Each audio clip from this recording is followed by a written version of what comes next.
네, 시청자 여러분 안녕하세요. 투더 골드문 진행의 문다연입니다. 저희가 또 어린이날을 잘 보내는 동안 미국에서는 FOMC 회의가 있었습니다. 정말 이 작년 붓다빔에 이어서 어린이날 빔이 아니냐 이런 얘기가 나올 정도로 정말 또 어제 하루 동안 큰 폭의 하락이 나왔는데요. 사실 이 FOMC에서 우리가 예상을 했던 대로 금리 인상이 나와서 또 시장은 반등 기대감을 가졌는데 그 반등 기대감을 또 하루 만에 반납하는 그런 모습이었습니다. 이제 시장이 어디까지 떨어질지에 대해서 많은 분들께서 좀 걱정을 하고 계실 것 같습니다. 이런 시장에서 우리가 또 어떻게 투자 전략 잡아보면 좋을지 전문가님들과 함께 짚어보겠습니다. 먼저 코인 트레이너님 모셔볼게요. 네. 어서 오세요. 네, 안녕하세요. 네, 코인 트레이너입니다. 이제 엊그제죠. 엊그제 어린이날 잘 보내셨나요? 어린이날 잘 보내시고 이제 어제 저녁 이제 자기 전에 아마 많은 분들이 놀라셨을 거라고 생각됩니다. 이제 어린이날 아마 딱 이제 차트 보시고 아 그래 이제 좀 안정세 찾고 비트코인이 올라가는구나 했는데 어린이날 끝나자마자 어제 저녁 밤부터 나스닥 하락과 동시에 이제 비트코인 이제 하락하는 모습 보여주고 있습니다. 아마 바이낸스 차트로 보시는 분들은 24시간 전 대비해서 마이너스 7% 이상 이렇게 빠지고 있는데 아마 파월이 연준에서 잘 달랬다라고 하는데 이제 뭐 나스닥도 잘 달랬고 갑자기 파월이 뭐 앞에서는 달래주고 뒤에서는 뭘 뺐다 뭐 이렇게 말들이 많이 나오고 있는데 왜 그런 말들이 나오는지 제가 이따가 악재 부분에서 좀 설명해 드릴 테니까 오늘도 투더 골드문 시청해 주시면서 이런저런 종목들 체크하시고 시장 상황 체크해 보시면 좋겠습니다. 네, 시장에 어떤 이슈들로 지금 움직이지 못하고 있는지 잠시 뒤에 짚어보도록 하고요. 코인 한수님 모셔볼게요. 어서 오세요. 네, 반갑습니다. 네, 안녕하세요. 반갑습니다. 코인한스 전문가입니다. 일단 시장이 변동성이 정말 뛰어난 이틀이었던 것 같아요. 천당과 지옥을 왔다 갔다 하면서 여러분들의 이 애관적을 좀 많이 녹인 시장이었던 것 같은데 이 하락 자체가 사실 시장에 악재들이 반영이 됐었던 것이고, 하지만 그 악재들이 이제 불확실성이 FOMC를 통해서 좀 해소가 되는 듯 했지만 그 악재들이 여전히 남아있다라는 부분들이 혹은 그 악재들이 이제는 제가 자주 말씀을 드리죠. 나비 효과라는 것들, 그 악재들이 쌓여서 이제는 그게 추후에 어떤 작용을 할지 그거를 좀 많이 걱정하시는 시장이었던 것 같아요. 그래서 FOMC가 끝난 이후에 어느 정도 상승이 있었죠. 하지만 여러분들이 원하실 만큼의 상승은 아니었지만 그 흐름이 중요했기 때문에 흐름을 타서 꾸준히 상승하는 모습을 조금 기대를 했던 것 같은데 이 파월 의장의 얘기 이후에 이제 다른 여론들과 분석가들이 예측을 하기에 이거는 숨은 내용이 있다.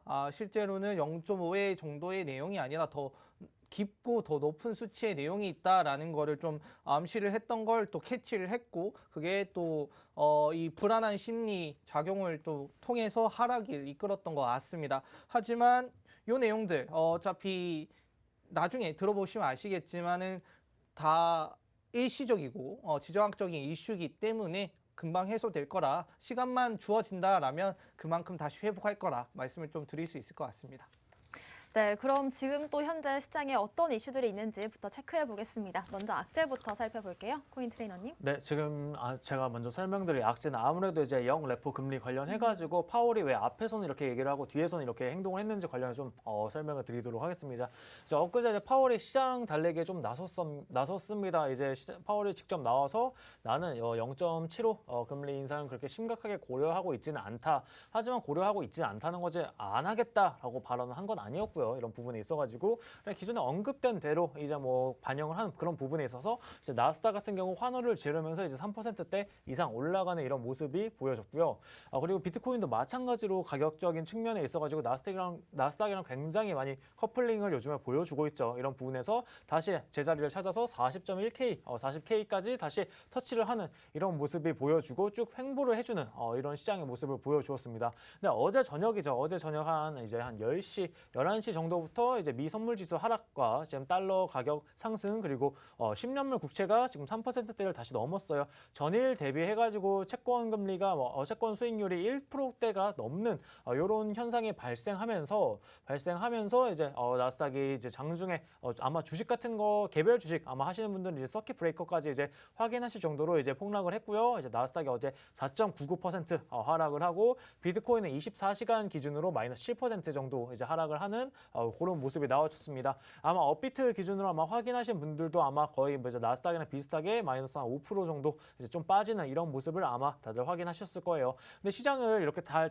달래줬는데 왜 이렇게 빠졌냐? 아마 많은 이제 뉴스 이런 거 체크해 보시면은 앞에선 달래줬지만 파월이 0.75, 0.1% 이상 금리 인상까지 조금 염두에 두고 있는 것 같다. 시장이 파월의 말을 좀 믿지 못하는 이런 모습을 보여줬는데 왜 믿지 못하는지에 대해서 제가 좀 설명을 드리도록 하겠습니다. 우선적으로 이제 미국 이런 것까지는 사실상 여러분들 투자를 하시면서 그렇게 크게 알 필요까지는 없는데 이제 좀 어려운 부분, 경제적으로 어려운 부분 말씀드리면은 이제 시장에서는 단기적으로 많이 기업 같은 경우 굉장히 큰 돈이 생깁니다. 뭐 100억, 1000억 이런 돈이 하루 이틀 사이에 생겨요. 그러면은 이 자금이 이제 화폐의 가치는 계속 하루하루 떨어지기 때문에 이렇게 큰 돈일수록 하루에 이제 화폐의 가치 하락을 막기 위해서 이제 콜금리나 RP 아니면 MMF라고 머니마켓 펀드 이런 쪽에다 이제 돈을 맡겨 놓습니다. 하루 이틀 정도 맡겨 놓고 이틀 뒤에 이제 회수를 하는 이런 방식을 쓰는데 아마 많은 분들이 뭐 공모주 이런 거 해보신 분들은 이제 증권사에서 뭐 공모 대금이 뭐 2조가 몰렸다. 이 2조 증권사에서 그냥 놔두지 않습니다. 콜금리, MMF 그리고 중앙은행에다 예치를 해놨다가 뺍니다.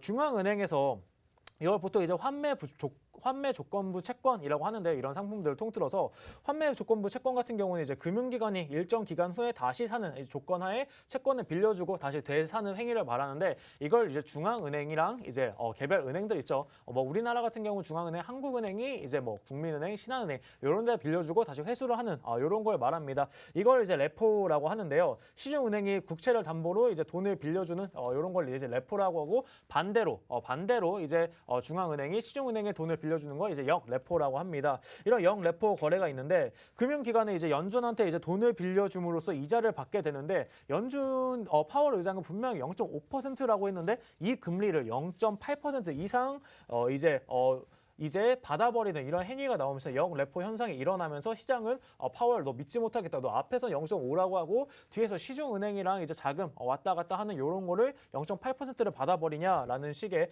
이제 이슈가 불거져 나오면서 지금 시장이 굉장히 많이 하락하게 됐고요. 역레포 같은 경우는 이제 연준이 시중 유동성을 좀 흡수하기 위해서 실시하는 금융 조절 수단 중에 하나인데 요 금리가 0.8%가 나왔다. 앞으로 시장 금리를 0.8% 이상 인상하겠다. 쉽게 이해해서 0.8% 이상 인상하겠다라고 보시면 좋을 것 같아요. 자세한 거 제가 관련 문서 조금 보면서 말씀드리도록 하겠습니다. 좀 잘 보시면은 네, 제가 이제 가져왔는데 연준에서 이제 엊그제 이제 FOMC 회의 이후에 회의 결과를 조금 반영한 이제 문서입니다. 앞에 쪽 다 영어로 되어 있어서 굉장히 어려운데 앞에 쪽 자세히 뭐 보시면은 기존 이제 경제 상황에 대해서 이제 쭉 써져 있습니다. 코로나 이후에 뭐 이제 물가 성장 지수라든지 지금 물가 지수 인플레이션 굉장히 높다. 요걸 잡기 위해서 뭐 이것저것 노력을 하겠다라고 하는데 제가 말씀드린 부분이 이쪽에 나와 있습니다. 이제 콜 금리를 0.8% 이상 리미트로 하고 하루에 1,600억 달러 정도를 이제 연준 중앙은행과 이제 시중은행이 이제 거래를 할 때 있어서 0.8% 금리를 적용하겠다라는 부분이 여기 이제 적혀져 있었고요. 이 부분이 이제 다시 이 문서가 이제 나오게 되고 언론에서 조명을 받으면서 이제 나스닥이 굉장히 많이 하락하는 이런 모습이 보여지면서 파월이 앞에서 시장 달래기에 나선 모습이 정말 이제 좀 거짓적인 모습이었구나. 뒤에서는 이제 시중은행과 실제로 거래를 할 때는 금리를 0.8% 이상 올려버린 0.8% 올렸다라는 것 자체가 기존에 시장에 언급됐었던 0.75% 이상 금리 최대 0.8이니까 0.75랑 지금 1% 사이 구간으로 지금 금리를 받겠다는 소리거든요. 이런 소리라는 거는 앞으로 그 이상 빅스텝을 지금 파월이 앞서서는 0.75 염두에 두지 않고 있다라고 말을 했지만 0.8이라는 거는 앞으로 더 빅스텝이 있을 수도 있겠다라는 가능성을 이제 시장에 비춰주면서 이걸 지금 공개적인 문서로 지금 이게 발간이 됐기 때문에 이런 부분에 있어서 어제 나스닥이 굉장히 많이 빠진 것 같고요. 아마 지금 그리고 그것을 제외하고 나서라도 지금 빅스텝도 빅스텝이지만 지금 러시아가 갑자기 5월 9일날 뭐 이제 종전 행사랑 맞춰서 핵 연습을 실험을 하고 있고요. 또 저기 중국은 아직까지 상하이 봉쇄 조치 이렇게 하고 있고요. 여기에 맞춰서 또 미국 국채금리 올라가고 있습니다. 국채금리가 올라가면은 기존에 이제 시장 같은 경우는 국채를 가지고 있고 수익률이 올라가면은 국채 수익률이 떨어져요. 이런 채권 금리와 이자는 이제 방향을 가지고 있는 이런 부분을 가지고 있기 때문에 아마 시장에서 조금 더 자금을 회수할 수 있는 그런 가능성이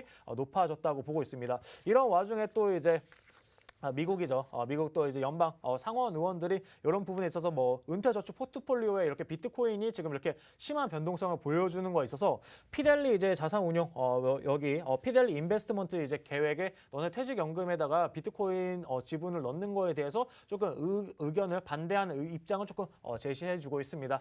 비트코인이 앞으로 이제 계속 시장이 커져 나갈 거에 대해서는 회의론적인 부분 사람들이 많이 없어졌지만 이렇게 개별 은퇴를 설계하는 이런 자산에 조금 이렇게 너무 큰 변동성을 가진 종목을 넣는 거에 대해서는 조금 걱정을 하고 있고요. 근데 저도 이제 여기에 있어서는 아마 우리나라 퇴직연금 계좌 아마 운용하고 계신 분들은 아실 거예요. DC형, IRP형 운용하고 계신 분들은 아마 개별 주식, 뭐 예를 들어 삼성전자 넣지 못합니다. 이런 부분을 참고해 볼 때 비트코인만 이렇게 집어넣는 거는 저도 제 생각에도 이런 부분은 조금 견제할 필요가 있고요. 왜냐하면 개별 주식 자체가 주식이라는 것 자체가 굉장히 고위험 투자 자산으로 분류가 되기 때문에 비트코인도 마찬가지로 고위험 투자 자산 변동성이 굉장히 크기 때문에 정말 조금 안정적으로 가야 되는 이제 퇴직연금에서 제외가 된다는 거는 너무 그렇게 큰 악재는 아니고 지금도 아마 IRP DC형 같은 경우는 ETF만 추정할 수 있도록 아니면 펀드만 추정할 수 있도록 설계가 되어 있습니다. 이런 부분을 봤을 때 이런 부분은 지금 뭐 악재라고 보기보다는 이렇게 변동성이 너무 큰 자산으로 은퇴를 준비하는 거는 적절하지 않다. 좀 적절한 제재가 아니었나라고 생각되니까 이렇게 이런 부분에 있어서 비트코인 너무 위축받는 게 아니냐라고 생각하지 않으셨으면 좋겠습니다. 네. 네, 일단은 금리 관련해서 역레포 금리를 0.8%로 인상을 했습니다. 일단 그리고 또 FOMC에서 파월 연준 의장의 발언이 있었는데 우리가 이렇게 앞에서 하는 얘기와 정말 그 속에 담겨져 있는 의미들을 좀 다르게 생각할 필요가 있다는 점 참고를 해보시면 좋겠고요. 코인한수님의 악재도 살펴보겠습니다. 네. 앞에 말씀해 주신 것처럼 사실 이 파월 의장이 이 금리 인상을 하는데 가장 신경 쓰는 부분들이 좀 있죠. 어떤 거냐면 일단 고용 지표를 그다음에 인플레이션을 정말 많이 신경을 쓰는데 최근에 이 고용 지표 관련해서 무역 관련해서 내용도 있지만 지금 미국 시장 자체가 조금 뭐 그렇게 잘 돌아가고 있는 상황은 아니다라는 내용이 좀 말씀을 드릴 수 있을 것 같아요. 자, 미국 3월 무역 적자가 사상 첫 1,000억 달러를 돌파를 했다라고 합니다. 그리고 그 이유는 이제 우크라이나 전쟁 탓도 있고요. 그다음에 그로 인해 러시아의 유가가 상승을 했었죠. 그 부분들이 조금 시장에 반영이 됐다라는 얘기인데 자, 이 적자는 그 전에 비교해서 22.3%가 급증하는 모습을 좀 보일 수 있고, 근데 여기에 포함되는 이제 적자는 수입과 수출이 모두 상승을 했다라고 하는 거에 좀 의미를 좀 두실 필요가 있을 것 같아요. 자, 무슨 말이냐면 수입도 좋아졌고 수출도 좋아졌는데 왜 적자가 늘었냐? 그러면 수입은 기존보다 얼마만큼 더 가격 변동이 없었을 거예요. 만약에 내가 수출을 하는 입장에서는 가격 변동이 크게 없었을 겁니다. 만약에 내가 뭐 아이폰을 판다라고 이렇게 가정을 하겠습니다. 이 지금 유가가 올라갔거나 우크라이나 전쟁 이슈가 있지만 제가 이 아이폰을 파는데 그거 가지고 지금 당장 이 아이폰을 뭐 100달러 하던 거를 110달러에 팔 수는 없지 않습니까? 그래서 수출은 잘 되었지만 그런 식으로 근데 그거와 반대로 수입이 이 수출을 만들기 위해선 수입이 필요한데 이 수입의 인플레이션이 어마어마하게 올라갔다. 특히 그 부분은 유가 정도가 정말 유가와 천연가스 정도가 많이 올랐다. 그래서 수입과 수출이 모두 극대화가 되었지만 수출의 이 수입의 이 인플레이션이 너무 높았기 때문에 적자가 많이 발생을 했다라고 좀 말씀을 드릴 수 있을 것 같고 그리고 여기에 더해서 이제 4월 기업 고용이 이제 예상보다 적은 24만 7천 건이 나왔다라는 내용이 있습니다. 근데 여기에 보시면 내용이 뭐냐면 500명 이상의 기업들은 어느 정도 자본 베이스가 있기 때문에 금리 인상과 더불어 임금 인상도 충분히 단행을 할 수 있는 기업들인 것 같아요. 하지만 이 인플레이션에 쫓아가기 힘든 소기업들 있죠. 이 소기업들은 아직 기업적인 인력난이 좀 발생을 하고 있다라는 내용이 나오고 있습니다. 자, 어떤 내용이냐면 500명 이상의 기업들은 32만 1,000건으로 좀 많이 증가를 했다라고 해요. 근데 그거에 반해서 50명 이하의 기업들은 12만 명이 감소를 했다라고 합니다. 그래서 노동시장이 조금 빡빡해지면서 종업원 50명 미만의 소기업들은 비용 상승이 있었고 그래서 이 상승을 통해서 임금도 경쟁력이 떨어지는 그런 모습을 좀 확인할 수 있다라고 좀 말씀을 드릴 수 있고 이 내용을 좀 주시해서 지켜봐야 되는 이유는 당장 이거는 미국만의 문제가 아닌 걸로 저는 좀 알고 있습니다. 한국에서도 최근에 이제 사람을 구하는 그러니까 직원을 구하는 게 좀 어렵다라는 말이 많이 나오고 있어요. 그만큼 뭐 다른 이제 욜로를 좀 많이 지향하는 사람도 늘었고요. 그다음에 자기 임금이 많이 좀 떨어진다. 그 임금을 불만족스럽기 때문에 그 임금을 좀 제대로 찾기 위해서 또 빠르게 퇴사하는 사람들도 많이 늘었다라고 합니다. 이게 이제 우리 한국만의 문제가 아니라 미국도 그렇게 상황이 이제 왔기 때문에 이 부분 좀 지켜볼 필요가 있고 그리고 이제 시장이 좀 관심을 가지고 봐야 되는 부분이 있죠. 이제 4월에 비농업 고용 보고서가 또 현지 시간 6일 날 발표된다라고 합니다.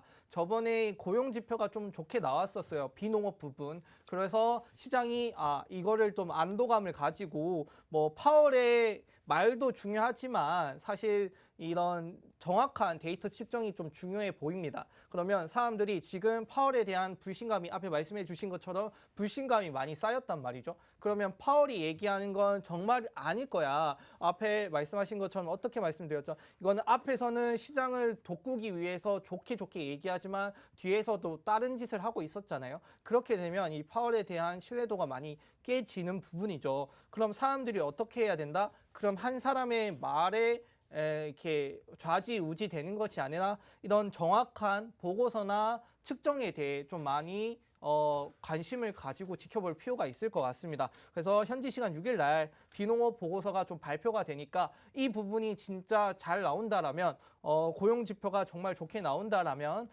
경제가 확실히 잘 돌아가고 있다라는 걸 증빙해 주는 자료이기도 하죠. 그래서 이걸 지금 지켜보면서 반등을 한번 지켜볼 필요가 있을 것 같고 그리고 이제 연준이 말씀을 했던 것처럼 연준은 이제 여전히 증시의 친구가 아니다라는 이제 월스트리트 저널의 제목이 있었습니다. 이제 4일날 FOMC 발표를 하면서 월스트리트 저널이 연준은 여전히 증시의 친구가 아니다라는 내용을 좀 많이 말을 했던 것 같아요. 일단은 여기서 말씀을 드려야 되는 거는 주가가 더 떨어져도 경제 상황 때문이 아니기 때문에 밸류에이션 때문이기 때문에 괜찮다라는 그런 파월의 얘기도 있었고요. 그리고 증시와 무관하게 가계와 기업 재무 상황이 너무 좋다. 특히 고용 시장이 너무 좋다라고 또 말을 했습니다. 이 말을 좀 증빙을 하기 위해서 6일날 그 지표가 좀 중요하게 작용을 하겠죠. 그래서 파월이 얘기했던 것처럼 앞에서는 우리 시장의 증시를 좀 돋구기 위해서 그랬던 건지 모르겠어요. 왜냐하면 증시도 좀 신경 써야 되고 뭐 인플레이션도 신경 써야 되고 고용 지표도 신경 써야 되는데 제가 봤을 때는 페드 입장에서는 이 증시는 제일 밑에 있는 3순위 정도밖에 안 되는 그런 정도 위치에 있는 것 같고 그렇기 때문에 앞에서는 이렇게 그냥 좀 거짓말이더라도 뭐 화이트 라이라고 하지만 선의의 거짓말이라고 하지만 이게 결과적으로는 나쁘게 작용했던 그런 내용이 있었던 것 같습니다. 그래서 물가나 공급 관련해서 지금 상하이나 상하이나 중국 자체의 봉쇄가 아직도 여전히 이어지고 있기 때문에 이 부분들이 좀 당분간은 좀 지속될 가능성이 높고요. 그렇게 되면 여전히 2분기 실적, 많은 기업들이 2분기 실적을 예측을 했던 것보다 낮게 낮춰놨죠. 그 부분들이 우려가 사실로 변하면서 앞으로 이 나스닥이 조금 많이 휘청거릴 좀 그 기회가 있는 것 같아요. 하지만 좀 걱정하지 마셔라 좀 말씀을 드릴 수 있는 거는 나스닥과 뒤에 말씀을 드리겠지만 나스닥과 이 암호화폐 시장 거의 웬만하면 커플링이 돼서 지속적으로 많이 갔던 것 같아요. 하지만 어느새 조금씩 나스닥은 더 많이 떨어졌고요. 그다음에 비트코인은 나스닥에 비해 조금씩 더 많이 올라와 있는 그런 지표를 확인할 수 있거든요. 그 부분은 좀 뒤에서 설명을 해드리면서 나스닥과 암호화폐 디커플링 될 필요가 있다. 그렇게 되면 따로 독자 노선으로 갈 것이고 나스닥이 떨어지더라도 암호화폐는 올라갈 가능성이 있다라는 걸 말씀을 드리도록 하겠습니다. 네, 일단은 미국의 3월 무역 적자가 22% 정도 증가를 하면서 역대 사상 처음으로 1,000억 달러를 돌파했다고 합니다. 일단 전반적인 시장에 지금 현재 악재가 훨씬 많은 상황이기 때문에 디테일하게 짚어주신 것 같은데요. 특히나 또 이 미국의 4월 기업 고용 역시나 소기업들에서 인력난을 좀 겪고 있다고 합니다. 이게 또 비단 미국의 문제만이 아니라 우리나라에서도 비슷한 상황이 나오고 있기 때문에 좀 주의를 할 필요가 있을 것 같습니다. 하지만 또 이렇게 지금 현재 나스닥과 비트코인이 커플링되고 있는 장세에서 이후에 디커플링 되면서 또 독자적인 장세를 이어갈 수 있기 때문에 이런 부분들은 또 호재에서 짚어보도록 하겠습니다. 호재도 한번 살펴볼게요. 코인 트레이너님. 네, 제가 이제 준비한 호재는 사실 시장에 호재가 별로 많이 없습니다. 네. 이제 오늘 아침에 코스피만 보더라도 이제 마이너스 때 시작을 하고 있고 달러도 1270원을 넘어선 이런 부분에 있어가지고 시장에 호재가 없어서 저 오늘은 이제 호재보다는 이제 우리나라 지금 거래소 같은 부분에 있어가지고 거래소가 지금 잘 하고 있는지 한번 원체크를 해보도록 하겠습니다. 우선적으로 우리나라 지금 특근법 실행을 3월달에 했죠. 3월 25일날 트래블 룰도 적용이 됐고 적용된 지 이제 한 달하고 좀 이유가 돼가지고 흘러가고 있는데 이런 부분에 있어서 많은 분들이 아마 조금 불편함도 많이 가지고 있고 또 이제 이게 또 거래소를 이렇게 규제하는 거에 있어서 지금 규제 안으로 좀 들어와가지고 좀 안심하는 분도 계시고 꽤 많이 있는 것 같은데 좀 일단 좀 짚어보도록 하면은 일단 우리나라 거래소 같은 경우는 최근에 4개를 제외하고 다 이제 지금 원화 거래는 굉장히 불가능한 그런 상황에 처해 있죠. 그리고 아마 거래 대금 1등은 당연히 업비트가 75% 정도 그리고 나머지 20% 빗썸 차지하고 있고요. 나머지 거래소들이 약 5% 정도 지금 차지하고 있는 그런 시국이라고 합니다. 그러면서 국내 63개 정도 있었는데 단 29곳만이 이제 특근법에 따라서 이제 사업자 신고 마쳤고요. 그 중에서 원화마켓은 제가 앞서 말씀드린 4곳이고요. 그 다음에 실명 계좌랑 이제 정보 보호 관리 체계죠. ISMS 인증 맞춘 곳 4개. 요거 제외를 하고는 나머지는 다 뭐 이더리움이나 이런 것들로 거래를 해야 되는데 지금 하루 거래 대금이 약 11조 정도 지금 최근에 나온다고 해요. 다 합쳐가지고 나온다고 하는데 지금 원화 마켓을 제외하고 뭐 비트코인이나 이더리움, 뭐 리플이나 뭐 다른 자산으로 이제 거래를 하는 그런 마켓의 경우에는 거의 정말 하루에 거래 대금 0.6조 다 통틀어서 그 정도밖에 되지 않기 때문에 지금 아무래도 독과점 문제가 조금 불거져 나오고 있는 상황입니다. 아무래도 시장의 점유율이 50% 이상이 넘어가면은 독과점을 적용을 해야 되는데 여기에 있어서 아직까지 업비트 대항마로 좀 나올 수 있는 게 그나마 빗썸이라고 하지만 빗썸 업비트를 제외하고는 나머지 뭐 거래소가 갑자기 치고 들어가기는 조금 쉽지 않은 이런 상황이고요. 업비트와 더불어서 이제 K뱅크 같은 경우도 이제 최근에 이제 수치를 보면은 뭐 K뱅크 인터넷 첫 번째 은행이었지만 굉장히 부실한 그런 모습을 많이 보여줬었죠. 대주주인 이제 KT가 이제 거기 자금을 유상 증자를 하지 못하면서 이런 부분에 있어가지고 계속 걸림돌이 되었고 BC 카드로 이제 대주주를 변경하고 난 이후에 돌파구를 찾지 못하다가 이제 업비트와 함께 굉장히 많이 살아나서 K뱅크도 뭐 하루에 지금 이용자 수가 700만 명을 돌파하고 작년에 지금 굉장히 많은 그런 점유율을 좀 높이고 있는 이런 상황입니다. 아무래도 가상 자산 시장이 굉장히 많이 규모가 커지고 있기 때문에 이런 부분이 나타난 것 같고요. 지금 우리나라 같은 경우가 지금 BTC, 비트코인 거래량 같은 경우가 약 하루에 한국이 약 전체적으로 3.7% 그리고 뭐 미국이 84%, 일본 6.9%에 이어서 약 3등. 우리나라가 정말 비트코인에 많은 관심을 가지고 있고 이런 가상화폐에 많은 관심을 가지고 있다라는 걸 이제 참고해 보시면 좋을 것 같습니다. 그러면서 비트코인도 좋지만 우리나라 같은 경우는 지금 현재 알트코인 거래량이 굉장히 많이 높아요. 타 국가 대비해서 알트코인에 많이 투자를 하시는 분들이 굉장히 높습니다. 제가 전에 말씀드렸던 비트코인 우리나라 사람들이 약 7조 정도 들고 있고요. 전체 중에 비트코인이 지금 오늘 시가총액이 굉장히 많이 빠져서 지금 한 80조 정도 되는데 그중에 약 7조 정도를 그냥 개인이 들고 있습니다. 기업 제외하고 그 정도 들고 있고 앞서 말씀드린 리플을 6조 정도 들고 있어요. 이더리움보다 더 많이 들고 있습니다. 더 재밌는 거는 리플 같은 경우 전체 거래량의 5% 이상이 이제 한국에서 이루어지고 있다는 거. 정말 많은 리플 홀더 분들이 국내에 계시다. 리플 시가총액이 40조인데 55% 거기에 리플 재단 거 빼면은 거의 뭐 이제 3분의 1 정도를 이제 한국 사람들이 이제 들고 있다라고 보시면 될 정도로 리플에 대해서 굉장히 많은 이제 관심을 가지고 있고 이런 알트코인들에 대해서 굉장히 많이 주목을 받고 있습니다. 그러면서 이제 우리나라 이제 가상자산 시장 최근에 이제 엊그제 또 GMT 이제 코인이 이제 업비트에 상장이 되었죠. 이런 코인들 상장되는 흐름을 봤을 때 레이어드 1 코인이 아직까지는 굉장히 상장을 많이 하고 있고 최근에 근데 트렌드에 맞춰서 지금 디파이 sek터들 웹 3.0이나 디파이 섹터들 굉장히 많이 상장을 시키고 있는 이런 종목이지만 이런 모습을 보여주고 있지만 아직까지 굉장히 빈약하다. 전 세계적으로 19,000개 정도 아마 오늘 코인 마켓캡 들어가서 보시면 19,500개 정도, 19,700개 그 정도 이제 전 세계 코인이 있는데 그 중에서 지금 국내 4대 거래소에 이제 상장된 코인 개수가 약 400여 개밖에 되지 않는다고 합니다. 이런 부분에 있어가지고 유동성이 조금 축소될 수 있다는 부분. 그리고 해외 거래소에 먼저 상장돼서 좀 핫한 종목들, GMT도 이제 바이낸스에 먼저 상장되어 있는데 좀 늦게 업비트에 상장이 되었죠. 이런 모습을 봤을 때 지금 조금 그런 유망 있는 코인들 먼저 선점을 해가지고 조금 상장을 시켜야 되는 게 아니냐. 왜냐하면 이제 전 세계 시장이랑 비교해 봤을 때 우리나라 거래 대금이 작년 이제 9월 1일 기준으로는 바이낸스 다음으로 업비트가 2등을 한번 찍은 적도 있습니다. 거래 대금이. 이런 모습을 봤을 때 한국의 이런 암호화폐 시장으로 빨리 도약을 하고 그리고 최근에 이제 또 대통령 후보가 얘기를 했었죠. 가상자산 시장을 키우겠다. 이런 모습을 봤을 때 좀 더 이런 핫한 종목들 빨리빨리 상장시키면 좋지 않을까 말씀드리고 싶습니다. 네. 네, 일단은 시장에 호재가 많이 없다라는 게 좀 아쉽긴 한데요. 일단 국내 거래소들이 지금 현재 특금법 개정과 함께 어떻게 좀 진행이 되고 있는지에 대해서 짚어주신 것 같습니다. 코인한수님의 호재도 살펴볼게요. 네, 일단 호재 간단히 말씀을 드리면 제가 자꾸 말씀을 드리는 것 같아요. 지금 시장과는 별개로 항상 저희가 모르게 알게 모르게 기업들은 열심히 이 암호화폐 시장을 발전을 이루어가고 있다라는 게 계속 나오고 있는 것 같은데 최근에는 이제 편의점부터 백화점, 그다음에 쇼핑몰까지 이제 NFT가 좀 많이 들어왔다라고 합니다.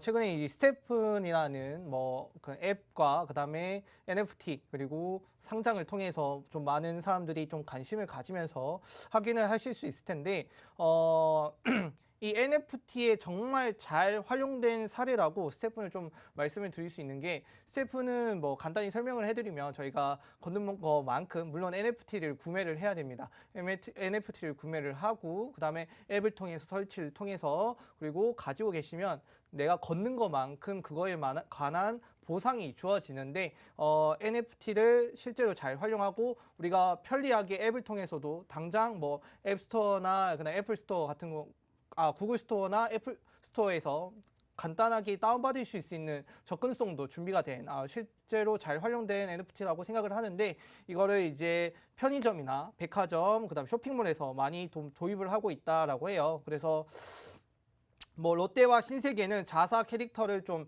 NFT로 만들어가지고 이걸 향후에 이제 메타버스 생활관을 좀 구축한 이후에 이런 뭐 잘 활용된 사례를 통해서 또 반영을 할 예정이라고 하고요. 그리고 편의점에서도 뭐 GS 리테일이나 뭐 세븐일레븐 이런 곳에서도 자기들만의 이 NFT를 만들어서 이거를 활용할 계획이라고 합니다. 그래서 이걸 보면서 우리가 지금 좀 위안이라고 말씀을 드릴 수 있는 게 뭐냐면 저희가 암호화폐 자체는 어디에 기댈 곳이 없어요. 솔직히 말하면 뭐 지금 이제 나스닥이랑 커플링 된다라는 것 자체가 제가 생각을 하기에는 암호화폐가 어디에 뭐 기대서 이거에 따라서 뭐 근거가 될 만한 부분들이 잘 아직 확립이 안 되어 있기 때문에 어쩔 수 없이 나스닥을 따라가는 거라고 좀 생각을 하거든요. 하지만 지금 가격과는 별개로 만약에 이런 뒤에서 발전이 이루어진다라면 이 나스닥에 많이 의중을 뒀던 이 암호화폐 시장이 이제는 진짜 기술 발전이 있고 미래가 있는 부분에 다시 좀 붙어서 나스닥과는 디커플링 되는 모습을 좀 확인할 수 있지 않을까라고 좀 생각을 하고 있습니다. 자, 그리고 이제 뭐 이런 기업 차원에서 좀 많은 이제 이 NFT가 있었다라면은 최근에 이제 미국이 행정명령을 통해서도 이 암호화폐를 좀 채택 준비를 하고 있는 내용을 좀 나오고 있어요. 어디냐면 이제 미 캘리포니아 주에서 주지사가 암호화폐 채택을 준비하기 위해서 행정명령을 서명을 했다라는 내용이 나오고 있습니다. 자, 이 캘리포니아 같은 경우는 뭐 주요 암호화폐 및 이제 블록체인 기업들이 많이 이제 자리 잡고 있는 곳이기도 하고요. 그리고 암호화폐 거래소인 코인베이스, 그리고 세계 최대 거래소 바이낸스 미국 지사, 그리고 저희 이제 증권 거래나 투자 플랫폼이죠. 이 로빈후드 같은 기업들도 지금 이 캘리포니아에 위치를 하면서 아마 이 캘리포니아 주 자체가 암호화폐 시장을 좀 선두를 이어가는 그런 주가 되지 않을까 좀 말씀을 드릴 수 있을 것 같아요. 이런 식으로 가격과 별개, 그다음에 이 정부 입장, 그다음에 기업 입장 열심히 암호화폐를 채택을 하고 발전을 이루어가고 있습니다. 다만 시간이 걸리기 때문에 그 시간 잘 버티시면 될 거라 말씀을 드리겠습니다. 네, 트레이너님께서도 말씀해 주셨지만 환수님께서도 이번 주에 가장 핫했던 코인 중 하나가 바로 이 스테픈의 GMT 코인이 아니었을까 싶습니다. 일단은 이렇게 좀 무브 투 언이라고 해서 우리가 일상에서 좀 운동을 하면서 돈을 벌 수 있다라는 거, 일상 속으로 NFT가 들어오고 있다라는 점에서 우리가 또 호재로 생각을 해볼 수가 있겠고요. 특히나 또 미국 캘리포니아 주에서도 앞으로 또 암호화폐를 채택하기 위한 준비 행정명령을 하고 있다라는 점 참고하시면 좋을 것 같습니다. 오늘의 이슈들 살펴봤습니다. 저희는 잠시 뒤에 코인콕으로 돌아오겠습니다.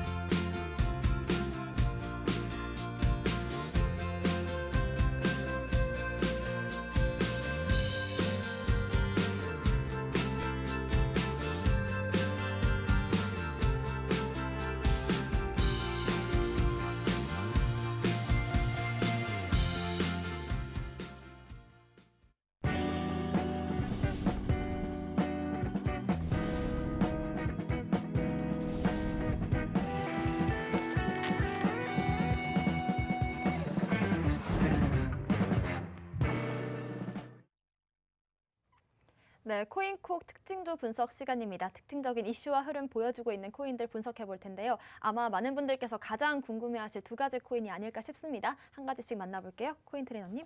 네, 제가 준비한 코인은 이제 웨이브입니다. 웨이브 같은 경우 이제 아마 많은 분들이 다 물려 계실 수밖에 없는 그런 구조를 가지고 있을 거예요. 근데 또 이제 물려 계신데 또 한 번 다시 어제 거래대금 1순위 업비트 1순위에 또 이제 웨이브 코인이 이제 등재가 하게 됐습니다. 아마 이번에 이슈는 또 이제 5월 9일 날 종전 기념일을 기점으로 러시아에서 푸틴이 뭐 지금 요즘 핵실험 이런 걸로 진행을 하고 있는데 이거 관련해가지고 웨이브 코인을 지금 다시 한번 마케팅을 통해서 올리고 있는 그런 코인입니다. 제가 앞서 말씀드렸다시피 웨이브 코인은 기존에도 그렇고 러시아발 매수세는 거의 없습니다. 그냥 세력이 장난칠 친 거고요. 제가 앞서 말씀드린 것처럼 USDN이랑 같이 움직이면서 이제 패깅을 해야 되는데 이런 패깅 시스템에 문제가 많이 생겼고 지금 차트상도 굉장히 안 좋은데 굳이 내가 신규로 매수를 고민한다면 저는 이런 이슈, 안 좋은 악재 가득 찬 이런 종목보다는 좀 괜찮은 종목들, 괜찮고 안정적으로 호재가 좀 많고 이제 앞으로 전망이 좀 좋은 그런 종목들을 아마 픽할 것 같은데 이런 부분에 있어서 일단 웨이브 같은 경우는 일단 좀 쳐다도 보지 않으시는 게 좀 좋지 않을까라고 일단 말씀드리도록 하겠습니다. 자세한 건 좀 차트 보면서 좀 말씀드리도록 하겠습니다. 일단 뭐 정보 보시면은 시가총액 약 2조 원 정도 그 정도 보여주고 있어요. 일단 차트 봤을 때 지금 큰 산봉우리를 보고 있고요. 지금 여기 보시면 이 빨강선이 이제 5일선입니다. 5일선 밑으로 이게 쭉 이렇게 내려와 주는 정말 5일선 단 한 번 더 위로 올라가지 않고 쭉 내려오다가 이제 엊그제 갑자기 이제 올라갔다가 어마어마한 이제 음봉인데 어마어마한 거래량을 뽑아주면서 이제 하락을 했었죠. 매수했을 때 들어가는 이제 거래량이 거의 다 빠져나왔다. 매도할 때 다 이제 세력이 마지막 이제 뭐 털고 나왔다라고 봐도 나쁘지 않을 것 같은 그런 움직임을 일단 보여주고 있습니다. 일단 패럴 채널으로 봤을 때 단기적으로 정말 좁게 5일선 그 자체로 이제 쭉 빠지는 정말 쉴 틈 하나 없이 그냥 이제 한 3만 원, 3만 4천 원 부근 여기 유지 못해주고 제가 기존에 한번 말씀드렸는데 큰 상승을 하고 나서 그때 이제 0점 반 정도 구간이죠.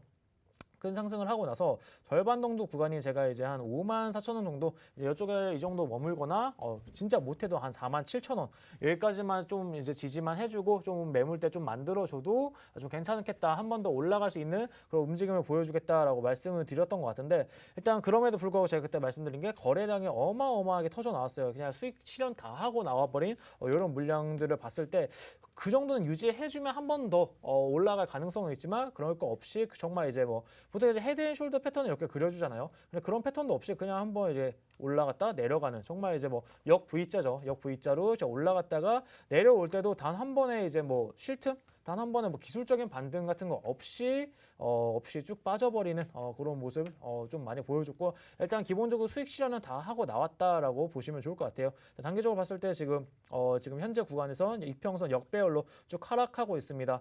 지금 뭐 4시간 봉이나 그러면 한 번 더 추가적으로 상승할 그런 구간은 없냐 봤을 때 지금 일단 4시간 봉으로 봤을 때 이 패널 하락하는 패널 밖으로 이제 휩소가 나왔습니다. 휩소가 나왔는데 다시 패널 안쪽으로 들어가려는 이런 움직임 나와주고 있고요. 지금 보시면 일단은 지지를 받아주고 있습니다. 지지를 받아주고 있는 구간이 이제 18,000원 정도 일단 지지를 받아주고 있는데 과연 여기서 지금 비트코인이 지금 이렇게 횡보를 해주고 있는 횡보를 하면서 조금씩 가격을 빼고 있는 상황에서 좀 지지를 해줄지 여기에 대해서는 확신하게 말씀드릴 수 없고요. 그 다음에 추가적으로 지금 매도할 때 거래량이 어마무지하게 터져 나왔습니다. 매수세 들어온 거 지금 거의 다 절반 이상 토해낸 이런 모습이에요. 지금 상승을 시작하고 난 구간으로부터 이제 피보나치를 한번 봤을 때 0.5 라인 정도입니다. 지금 거의 마지노선이 이제 7,900원 라인 밑으로 깨지면은 다시 한번 추세가 완벽하게 이탈을 해서 다시 한번 지금 제가 그어놓은 이 하방 채널 안쪽으로 들어올 수 있는 그런 모습을 지금 보여주고 있다라고 보시면 좋을 것 같고요. 그렇기 때문에 지금 정말 이제 17,900원 이하로 이제 좀 내려온다라고 하시면 여기서는 좀 정리하시고 다른 종목들 조금 지켜보는 게 좋지 않을까라고 말씀드리겠습니다. 네. 네, 웨이브 정말 러시아 우크라이나 전쟁 이후로 폭발적인 상승을 보였지만 지금은 또 기술적인 반등 없이 쭉 빼고 있는 모습입니다. 이미 좀 대거 물량이 수익 실현을 하고 나온 상태로 보이기 때문에 정말 마지노선으로서 17,900원 라인까지 좀 지켜보신 다음에 그 뒤에로는 좀 위험하지 않을까라는 말씀 주셨습니다. 코인 한수님의 오늘의 특징 코인 살펴볼게요. 네, 오늘 저 특징주는 일단 비트코인을 들고 왔습니다. 아무래도 이 비트코인의 방향성이 좀 많이 궁금해하실 것 같아요. 그만큼 많이 유동성을 보여줬고, 그 다음에 어떻게 이어질지 좀 궁금해하시는 부분들을 조금 해소해 드리려고 합니다. 우선 일단 차트를 통해서 바로 좀 설명을 드리도록 할게요. 일단은 이 비트코인 제가 1시간 봉 차트로 좀 설명을 드릴게요. 그전에도 뭐 말씀을 드렸던 것 같아요. 여기서부터 시작된 폴링 웨지라고 하죠. 1, 2, 그다음 2, 3, 4, 5 이런 식으로 이어지는 이제 5부분 이제 폴링 웨지 여기 제가 캡처를 해왔는데 이게 폴링 웨지라고 하는 패턴입니다. 밑에부터 트렌드 라인이 올라와서 그다음에 저점이 낮아지고 고점이 낮아짐으로써 이제 고점을 상방 이탈하는 그런 모습을 이제 폴링 웨지라고 하는데요. 자, 이렇게 지금 제가 원하는 뭐 카운팅도 되고 그다음에 폴링 웨지가 이어지고 난 이후에 이 폴링 웨지 상단을 이렇게 뚫어주는 지금 마우스 커서가 있는 부분이 있죠. 이 부분을 좀 뚫어주면서 이제 상방을 좀 바라보겠구나라고 좀 말씀을 드릴 수 있는 구간까지 왔었는데 이 부분에서 조금 심리적인 내용이 많이 작용이 됐던 것 같아요. 어떤 작용이 됐냐라면 사실 여러분들도 어느 정도 이제 찾아보시고 뭐 저희가 말씀드린 것도 있고 다른 유튜버들이나 그런 부분들이 얘기하는 부분이 이런 식으로 폴링 웨지를 많이 얘기를 했었을 거고 이 폴링 웨지를 뚫고 올라가겠다. 이제 어느 정도 암호화폐 시장을 좀 해보신 분들은 이런 정도의 선을 그어 보실 수 있을 거라고 저는 좀 생각을 해요. 그러면 저 이걸 상방 이탈을 하게 되면 이제 세력과 이제 개미들의 싸움이 이루어지는 거죠. 뚫어졌으니까 우리는 상방 이탈했어 올라가겠구나라는 그런 마인드를 가지고 접근을 할 거고요. 근데 여기서 이렇게 돈을 벌어야 되는 뭐 선물이라고 하죠. 선물, 그러니까 롱이나 숏을 바라보는 사람들 입장에서는 쉽게 올라가는 걸 바라볼 수가 없죠. 왜냐면 쭉쭉 올라가기만 하면 숏으로 돈을 벌어야 되는데 그렇지 못하잖아요. 그래서 이 부분이 좀 작용이 됐던 게 뭐냐면 사람들이 생각을 했던 심리를 정확히 뚫어서 올라와 줬고요. 그 다음에 이때부터 이제 그러니까 상승하겠구나라는 사람들의 관점을 집중을 시키고 그 다음에 그 희망을 준 다음에 여기서부터 너희가 롱을 많이 예약을 걸었구나. 그러면 우리가 떨어뜨려서 이걸 롱을 청산을 시키고 숏을 먹자라는 이제 세력과의 이 좀 고도의 심리전이라고 할까요? 그 부분들이 좀 작용했던 것 같고요. 그 다음에 지금 딱 이렇게 마우스 커서 이 선 있죠. 이 부분이 또 4만 달러이기도 합니다. 4만 달러가 아무래도 심리적이나 가격적으로 매물대가 좀 쌓여 있고 저항을 받을 수 있는 가격대에 있는데 그때에서 또 딱 4만 달러를 뚫지 못하고 내려오는 모습을 좀 확인할 수 있어요. 자, 이렇게 떨어졌는데 어떻게 해야 되냐라고 말씀을 드리는데 일단은 기본적으로 저항을 받아야 되는 부분에서 이게 이제 35,500달러, 35,300달러네요. 그 부분에서 일단 저항을 받고 올라오는 모습을 좀 확인할 수 있습니다. 근데 지금 당장 이 1시간 봉으로 봤는데도 뭐 어떤 방향성이 제시가 되거나 어떻게 올라가겠다, 떨어지겠다라는 걸 함부로 말씀을 드릴 수는 없을 것 같아요. 캔들이 더 생겨야 제가 뭐 볼링 웨지든 뭐 라이징 웨지든 어떤 패턴이나 그다음에 뭐 카운팅을 통해서 말씀을 드릴 수 있을 텐데 그런 부분이 조금 다소 미흡한 거. 그래서 다소 좀 기다림이 더 생길 수 있겠지만 좀 지켜볼 필요가 있다라고 좀 말씀을 드리고 자, 비트코인이 이제 제가 나스닥과 이제 뭐 디커플링이 돼야 된다라는 걸 좀 말씀을 많이 드릴 수 있는데 그 부분이 어디냐면 자, 이게 나스닥 종합지수에 관련된 제가 지표를 좀 들고 왔습니다. 똑같아요. 비트코인이 떨어질 때, 나스닥 떨어질 때 같이 떨어지는 모습을 보여줬는데 아무래도 나스닥 같은 경우는 변동성이 비트코인보다는 괜찮기 때문에 조금 덜 떨어졌어요. 그렇다는 뜻은 지금 비트코인이 저점이라고 생각을 하면 나스닥은 더 떨어질 가능성이 있다. 오히려 비트코인 같은 경우는 미리 매를 다 맞았고 떨어질 수 있는 것들 다 떨어졌고 밑에 기반을 다질 수 있는 부분을 다 다졌다. 오히려 이제 나스닥 같은 경우는 디커플링이 됨으로써 앞으로 더 떨어질 가능성이 있는데 그렇다면 나스닥에 투자했던 사람들이 어디로 올 것인가? 투자를 해야겠죠. 근데 나스닥이 떨어질 거라는 방향성이 좀 어느 정도 명확해졌다라고 하면 저 같으면은 암호화폐에 들어오겠습니다. 그렇기 때문에 이 나스닥과 암호화폐의 디커플링이 어느 정도 이루어진 이후에 나스닥에 있던 사람들이 암호화폐로 넘어올 가능성이 있다라고 말씀을 드리도록 하겠습니다. 네, 일단 지금의 차트를 좀 잘 이해하시려면 이 폴링 웨지라는 패턴을 잘 이해하시는 게 좋을 것 같습니다. 일단 저점과 고점을 꾸준히 지속적으로 낮춰가다가 이제 상방 돌파, 고점을 상발 이탈하는 움직임을 말씀을 지난 방송에서 해주셨는데요. 그 흐름이 정확히 어제 나오는 모습이었습니다. 하지만 이 차트상에 일단 4만 달러 부근이 강력한 저항으로 보이고 그 부분을 터치하고 내려오는 모습이 보이면서 정말 이 차트의 심리를 잘 읽어주신 것 같습니다. 특히나 지금 시점에서 향후 앞으로 방향성을 우리 짚기에는 아직까지 좀 캔들 수가 부족하기 때문에 조금은 더 관망하시는 게 좋을 것 같습니다. 오늘의 공략 코인들도 한번 바로 살펴보겠습니다. 코인 트레이너님. 네, 제가 이제 준비한 오늘 공략 코인 비트코인입니다. 아무래도 지금 다른 알트들을 조금 건드리기에는 조금 리스크가 많이 크기 때문에 우선적으로 제가 지난주 수요일 날도 아마 이더리움 말씀드린 것 같은데 이더리움과 비트만 지금 조금 모아가는 단계로 우선적으로 안정적으로 가져가시는 게 지금 좀 좋을 것 같습니다. 일단 비트코인 좀 차트 보면서 우선 얘기를 해보도록 하겠습니다.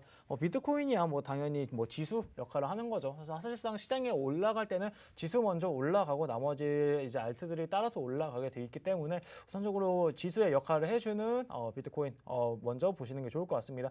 마찬가지로 나스닥 같은 일단 주봉상 흐름 보면은 제가 이제 저번 주에 굉장히 우리를 많이 괴롭히고 있다라고 했는데 일단 주봉상 흐름을 봤을 때 지금 6주 연속 음봉을 띄워주는 이런 모습을 보여주고 있습니다. 이제 엊그제 이제 다시 양봉을 만들어주나 이제 5주만 음봉 띄워주고 아직까지 이번 주 끝나지 않았습니다. 이제 아직 금토일 이렇게 3일 정도가 남아 있는데 3일 안에 지금 이 시장을 다시 이제 상방으로 끌어올릴 만한 그런 요인은 일단 단기적으로는 지금 보이지 않고 있기 때문에 아마 이번 주까지는 6주까지는 이제 음봉 마감을 하지 않을까라고 생각이 되고 있고요. 그 이후에 6주 이후에는 이제 양봉으로 전환했으면 좋겠습니다. 그럼 일단 일봉상 4시간 봉상 한번 패턴을 보도록 하겠습니다. 우선적으로 4시간 봉상 이제 좀 흐름을 보면은 일단 우선적으로 일봉상 흐름을 보면은 최근에 이제 추세가 이탈이 나왔죠. 예. 추세가 이렇게 쭉 올라가는 이 추세 패널이 좀 이탈이 나와주는 이런 모습이 좀 나와줬습니다.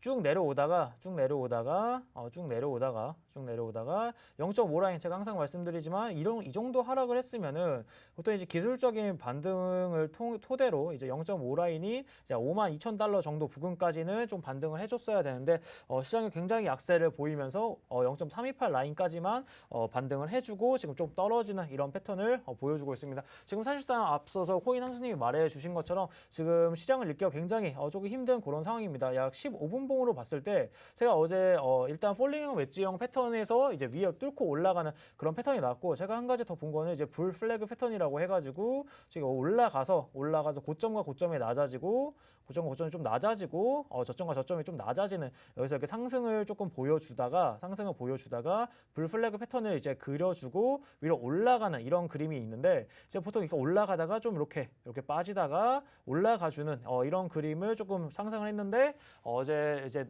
폴링 웨지형 패턴 하단 라인도 돌파를 하고 불 플래그 패턴 이 바닥 라인까지 같이 뚫으면서 좀 큰 폭으로 정말 빠지는 이런 모습을 보여줬습니다. 그리고 아직까지 조금 위험한 그런 구간인 게, 지금 이제 하락을 시작하고 나서 보통 하락이 제가 예전에 말씀드린 ABC 패턴으로 나오는데 아직까지 B로 보일 만한 구간이 없습니다. 보통 이제 하락을 시작을 하면은 보통 여기서 ABC 이렇게 빠집니다. 보통 ABC 이렇게 빠지고, 지금 좀 안 보이니까 제가 좀 굵게 이렇게 해드리면 보통 ABC 이렇게 빠지는데, 지금 현 구간을 봤을 때 B자 반등 여기서 빠지고 나서 지금 반등을 주는 구간이 좀 보이지 않아요. 아마 오늘 저녁에 나스닥장이 어제 빠진 거에 낙폭에 있어서 기술적인 반등을 준다면 아마 그 구간에서 B가 좀 나오고 조금 C까지 조금 빠지지 않을까 좀 예상을 해보고 있기 때문에 지금부터 비트코인 조금씩 모아가는 식으로 매매 전략 한번 잡아보시면 좋을 것 같습니다. 네.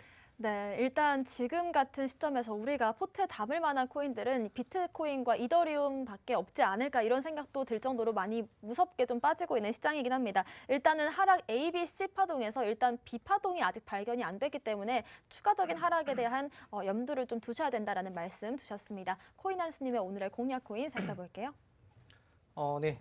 제가 오늘 이더리움을 하던 게 맞았나 봅니다. 근데 이더리움 말고 1인치 네트워크를 좀 들고 왔어요. 일단 1인치 네트워크라고 하는 거는 일단 디파이 섹터 중에 좀 유명한 것 중 하나이죠.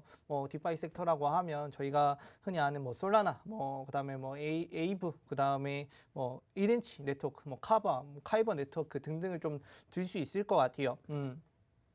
그래서 이 1인치 네트워크가 최근에 좀 추세가 많이 좋았던 것 같아요. 다른 코인들이 떨어질 때도 1인치는 미미하게나마 꾸준히 또 올라와 줬고요. 그 다음에 오늘도 좀 올라가는 모습을 확인할 수 있는데, 차트를 통해서 바로 좀 설명을 드리도록 할게요. 1인치 네트워크 현재 1,700원대 가격을 좀 유지하고 있다라고 좀 확인을 하시면 될 것 같아요. 다른 코인들이 떨어질 때 올라왔고요. 차트를 통해서 보시면 꾸준히 상승을 통해서 올라와 줬는데, 현재 매수가를 제가 1,725원이라고 좀 생각을 했었는데 그게 아니라 1,745원 이상으로 좀 가져가시는 게 맞을 것 같아요. 왜냐하면 1시간 봉으로 보면 이날은 5월 5일 5시입니다. 오후 5시인데 이때는 시장 자체가 좋았기 때문에 1,745원을 뚫고 올라가는 모습을 확인을 했는데, 그 이후에 시장이 나빠진 이후에 1,745원을 못 뚫는 모습을 보여줬고, 그 다음에 최근에 11시 부근이죠. 11시 부근에도 1,745원을 못 뚫는 부근을 좀 확인을 할 수 있었던 것 같아요. 그래서 1,745원이 좀 강력한 저항 라인이 되는구나. 그렇다면 이 라인을 뚫어주는 것이 진짜 매수 타점으로 좀 정확하다라고 말씀을 드릴 수 있을 것 같고, 이걸 4시간 봉으로 보자면 현재 제가 엔빌로프 차트를 좀 가지고 있습니다. 엔빌로프 차트로 보면 제가 1,745원이 이 엔빌로프 상단에 또 도달하는 가격이기도 하고요. 그리고 다시 이걸 1시간 봉으로 날봉으로 한번 보도록 하겠습니다. 날봉으로 하면 이제 1,745원 같은 경우는 20일 이동 평균선이 지금 갓 뚫어주고 저항을 받는 구간이기 때문에 지금 저항 라인이 2개가 있습니다. 그래서 이 저항 라인이 2개가 있다라는 거는 이걸 뚫고 올라가기가 힘들고, 그 다음에 눌리기가 쉽다라는 가격대이기 때문에, 그래서 1,745원 이상에서 한번 매수를 고려를 해보자. 그렇다면 언제 매도를 하시냐면, 이게 보시는 게 60일 이동평균선이라고 생각을 하시면 됩니다. 60일 이동평균선과 그 다음에 여러 가지 매물대가 옆에 캔들로 보시면 매물대가 좀 쌓여있는 부분이기도 해요. 그래서 1,880원대에서 이상에서 매도를 좀 하는 게 좋을 것 같다 권유를 드리도록 하고요. 그리고 손절가는 1,610원 밑에 매물대 잡고 설명을 해드리도록 하겠습니다. 네, 좋습니다. 1인치 네트워크 같은 경우에도 일단 지속적인 이 하락장 속에서 며칠 연속으로 양봉을 띄워내고 있는 그런 코인입니다. 여러분들께서 관심 있게 보시면 좋을 것 같고요. 일단 지금 시장에서 나스닥은 정말 무섭게 빠지고 있습니다. 나스닥과 암호화폐 시장 디커플링이 일어난다면 결국에는 암호화폐 쪽으로 수요가 들어올 것이다. 이런 말씀을 여러 번 나눠주셨는데요. 여기에 대한 얘기들 자세히 나눠보겠습니다. 저희 오후 1시 반부터 무료 방송 진행하고 있습니다. 함께 하실 수 있는 방법 안내해드리겠습니다. 먼저 컴퓨터로 들어오시는 분들은요. 팍스경제TV 홈페이지에 들어오셔서 좌측 하단 보시면 투더 골드문 배너가 있습니다. 배너를 클릭하시면 바로 전문가님들의 실시간 무료 방송 함께 하실 수가 있고요. 또 나는 핸드폰으로 들어오고 싶다라고 하시는 분들은 여러분들께서 매일 쓰고 계시는 녹색창에 투더 골드문 검색하시면 또 상단 링크 통해서 함께 하실 수가 있습니다. 잠시 뒤 오후 1시 반부터 나스닥과 디커플링 되고 있는 이 장세 속에서 우리가 투자할 건 어느 곳인가에 대한 해답을 드리도록 하겠습니다. 오늘 저희가 준비한 소식은 여기까지고요. 또 본 방송에서 제공하는 정보는 투자 판단의 참고 자료일 뿐이며 특정 자산 가치의 상승과 하락을 보장하지 않는다는 점 유의하시길 바라겠습니다. 저희는 다음 이 시간에 오겠습니다. 시청자 여러분 고맙습니다.